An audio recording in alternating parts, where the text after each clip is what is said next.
Hacerle para que el Poder Judicial sea realmente una casa de justicia en servicio de la comunidad, de la ciudadanía, del pueblo de México? Si hay una expresión popular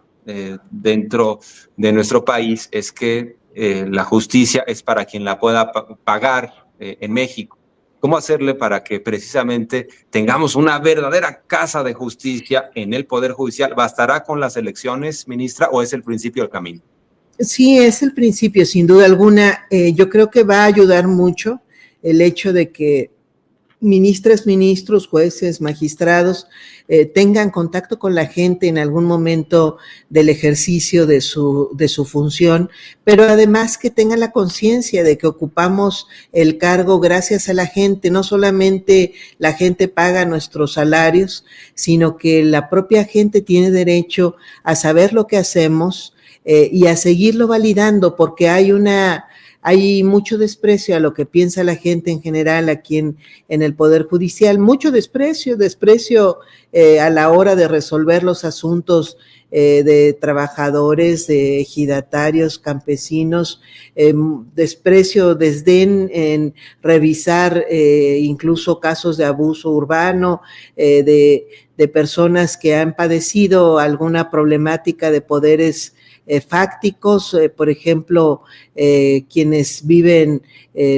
problemas urbanos derivados de abusos de inmobiliarias, que ahora son muy comunes este tipo de juicios. Bueno, se desechan muy fácilmente. Entonces, una forma de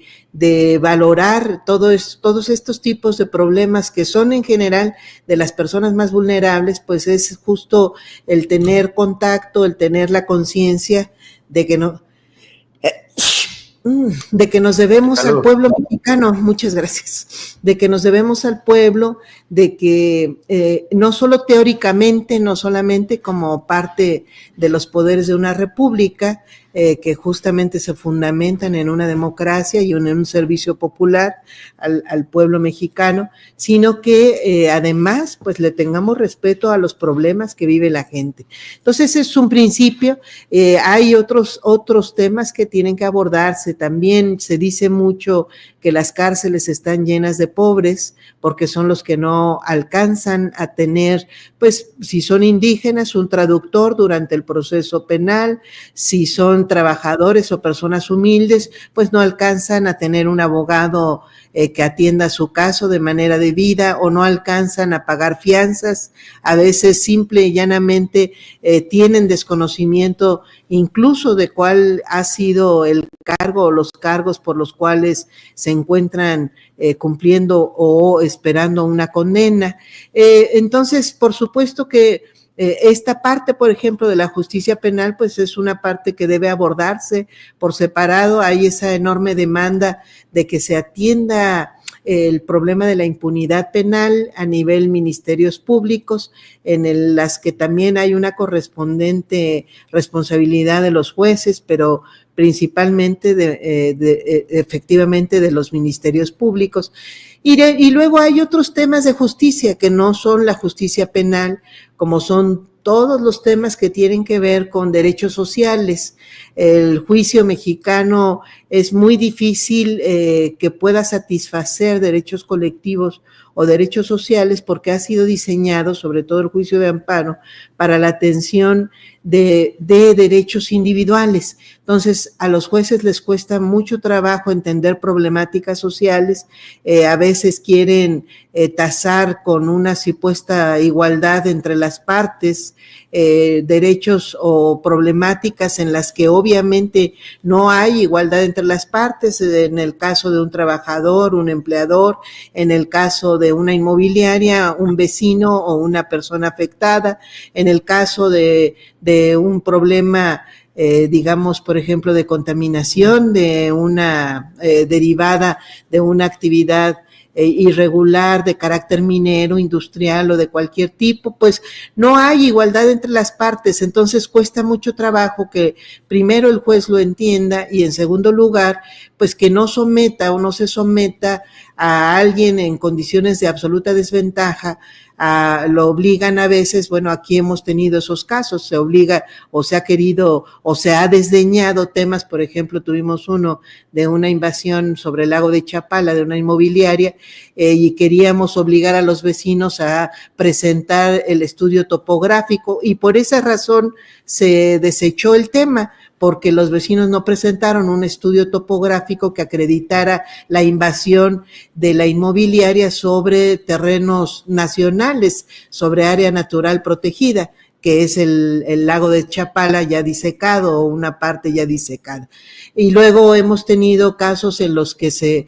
somete a trabajadores que se quejan de un incumplimiento, más bien de condiciones, digamos que inadecuadas, que se llegaron a pactar en un contrato colectivo de trabajo. Queremos someter a los trabajadores a que presenten estudios actuariales que comprueben que la empresa, en este caso, pues una poderosísima empresa, una aerolínea que es Aeroméxico, que comprueben que Aeroméxico está en condiciones de pagarles lo que debería pagarles de acuerdo con el propio contrato colectivo de trabajo. Entonces sometemos a la parte más débil a una supuesta condición de igualdad con una parte mucho más poderosa y obviamente que no otorgamos justicia de esa manera. Entonces ese tipo de cosas que tienen relación con la justicia social, pues creo que merece una discusión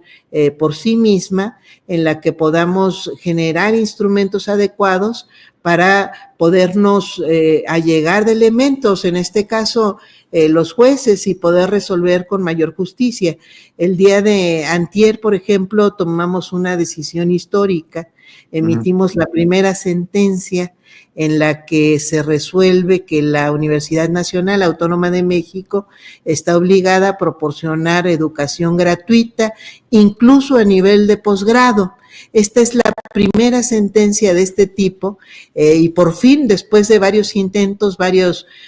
proyectos que venimos discutiendo desde hace por lo menos unos 3 meses, en donde se ha justamente resuelto y en los demás casos se resolvió en contra de estudiantes, incluso que ya habían ganado el amparo y acá vinieron con la revisión y le dimos la razón en aquel momento pues al abogado general de la UNAM que no estaba aceptando esta posibilidad de gratuidad. Ahora afortunadamente pues hay un criterio, se logró un criterio el día de antier, mucho más favorable en este caso para los estudiantes y se aceptó que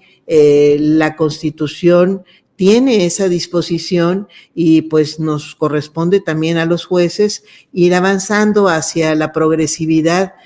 hasta lograr el 100% y en nuestro caso pues son sentencias pues individuales y poner pues nuestra parte también para que los estudiantes tengan esa condición efectiva de poder estudiar gratuitamente, no solamente primaria, secundaria, preparatoria, sino también licenciatura y